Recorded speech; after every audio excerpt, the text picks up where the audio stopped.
everybody, it's Jack Powers. This is Crime Reports. Today we're talking about Alec's Murdaugh. This is part 4 of a series we're doing. We're following the trial, we're following the evidence, we're following the developments, we're following the legalities, the ins and outs, the ebb and flow of that mixture, particularly as it relates to the criminal justice system itself.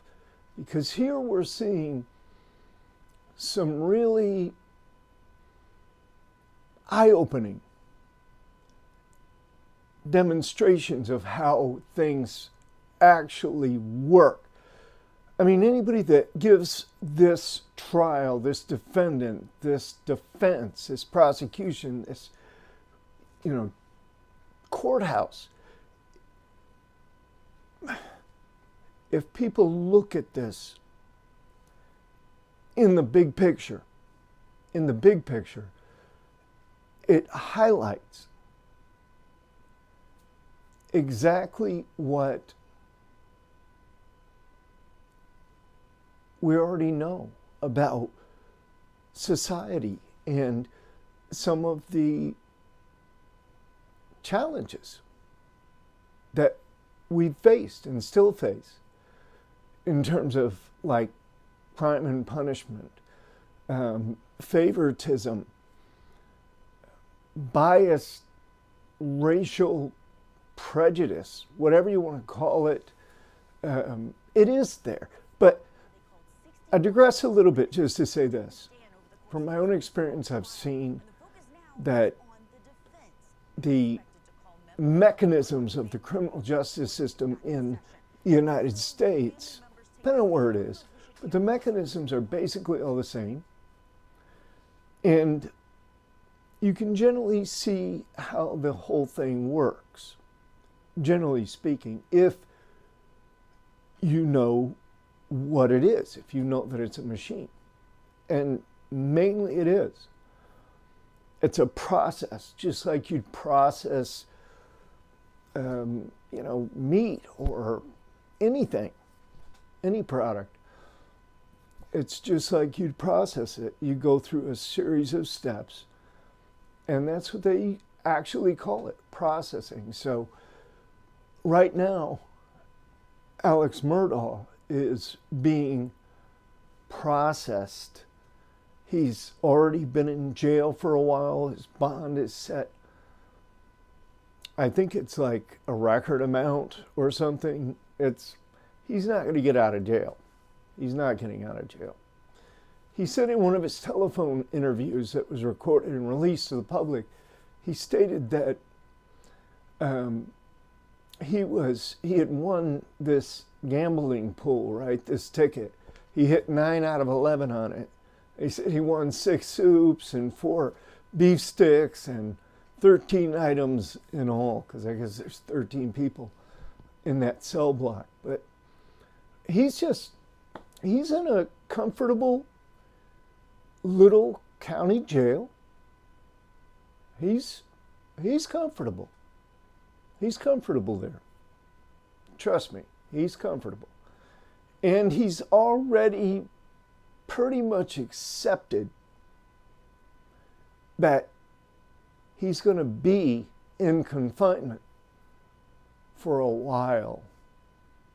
I can see that he's already sort of resigned himself to that. Now, he should resign himself to it because his lawyers, and this has to be purposeful. It has to be. And the judge, I think, is just a little bit remiss for not putting something on the record.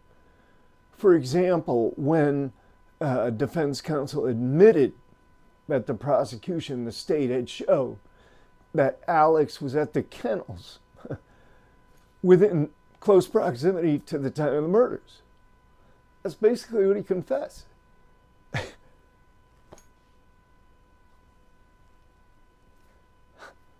He pleaded his client guilty right there.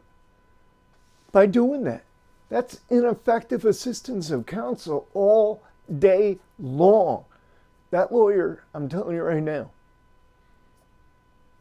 this whole thing, it operates in different spheres or on different levels, but they're all interconnected. And it's a machine. It's a machine. What else can I say? But Alex knows he's going to be in for a while. My prediction stays the same. He's going to be convicted of 2 counts of first-degree murder. He's going to be convicted. He's going to be sentenced. He's going to be sentenced to life without parole. He's going to be sentenced. But now, and he's going to go off to prison. He will go to prison. But he's probably not going to go to any kind of serious penitentiary. I seriously doubt it. The state officials in certain states, it isn't like the feds. In the feds, the federal system, they don't care where they put you because they consider the entire United States to be one state, their state. So, yeah, they'll put you anywhere they want to put you, right? Without any regard for safety concerns or stuff like that. We know this because of all the assaults and murders and everything else, the mayhem that's occurred in the federal system. They don't care. They don't classify people correctly. But some of the states do take classification pretty damn seriously. I know Georgia's a state that does. I think Florida does too, because they've got this big intake reception center. It's like A&O, but A&O and the feds last actually about 3 hours. So my prediction is he's convicted of first-degree murder, 2 counts, and that he gets sentenced to life without parole, and that his lawyers then file appeals. The appeal would go to the appellate court for the state of South Carolina. What they're going to argue on this first level is the evidence. They're going to argue that all of this other evidence of bad acts, this what they call extrinsic evidence, they're going to argue that this never should have been allowed in this trial, that it was overly prejudicial to bring all of these different instances into the picture, to put that in the jury's mind. The incident with his cousin, or the purported incident, where he claimed that he had been shot in the head and somebody had tried to kill him, blah, blah, blah, blah, blah. There was other things that came into that picture as well. But here's the thing. Nobody's ever going to agree on everything and anything. But I think that this is being set up for appellate purposes down the road.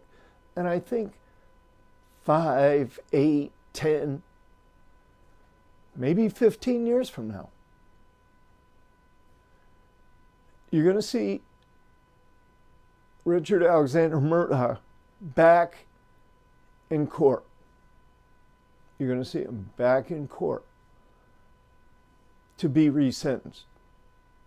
His conviction's going to be thrown out. But he's going to do about 15 years. 10, 12, 15, somewhere in that curve, depending on happenstance, how the politics and how time and how everything else plays out around that situation. But they're probably looking down the road. But that's what his lawyers are going to argue primarily, is that the extrinsic evidence, all of it, was prejudicial, overly prejudicial, and because a judge has to weigh that kind of evidence. He has to take it and he has to weigh it. which side is heavier? The probative value, in other words, the value for which it's offered. And look, extrinsic evidence is not offered technically to show that you're a bad person. They have a way of getting around that. They say, okay, other acts and other bad acts and crimes can be shown to prove intent or lack of alibi, or they've got a whole list of, and it's not all of them. I mean, they make it up as they go along. So it's just one of those legalities, those technical legal glitches. But anyway, I'll be back with Murdaugh Part 5 very shortly. I'm Jack Powers. This is the Crime Report channel, and I would love it if you would subscribe, because I need you to support me. Thank you very much.